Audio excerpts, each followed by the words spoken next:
बेटा तो 5 साल कपड़े नहीं पहने तो चल जाए, लेकिन बेटी के लिए तो बहुत जरूरी था ये सब कुछ। उसी समाज में मेरा जन्म हुआ, शाम का टाइम था और मेरे पापा घर पे थे नहीं और मेरे शाम के साथ भी जन्म हुआ। समाज की औरतों ने कहा कि इनकी तो पहली 3 बेटियां हैं, तो अब ये फिर 7वें नंबर पे बेटी हुई है इनके घर में, तो माँ को तो बताओ नहीं और इस लड़की को भी जमीन में गाड़ दो। तो मेरे को भी लेके चली गई औरतें, मेरी माँ को बताया नहीं कि लड़की हुई है, मेरे को भी औरतें लेके चली गई और ले जाके जंगल में गाड़ दिया। ऐसे ले जाके मुझे जंगल में मिट्टी में दबा के आ गई। मेरी माँ को पता चला कि बच्चा हुआ तो था पर गया कहाँ। मेरी माँ पूछने लगी मेरी मौसी से, मेरी मौसी ने कहा कि लड़की हुई थी वैद, उसको गाड़ दिया जमीन में।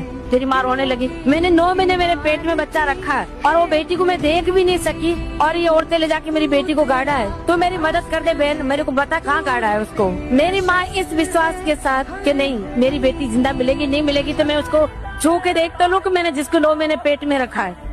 इस उम्मीद के साथ मेरी माँ चली गई जंगल में मेरी मौसी के साथ। मुझे तो खोद के निकाला तो मेरी सांसें चल रही थी और मैं मेरी माँ को जिंदा मिली। ऐसे करते करते मैं 7-8 साल की थी। उस घर में मैं डांस कर रही थी और वहाँ पे टूरिज्म डिपार्टमेंट के लोगों की नजर पड़ी। उन्होंने मुझे स्टेज तक आने का मौका दिया। जो भी मुझे देखते ये कहते कि ये लड़की बहुत आगे जाएगी, बहुत आगे जाएगी, इसमें भगवान ने वो कला दी। उस आगे आगे के चक्कर में मैं 100 पैसे कन नहीं जाती। उसी आगे आगे के चक्कर में मुझे भारत सरकार ने पद्मश्री दी।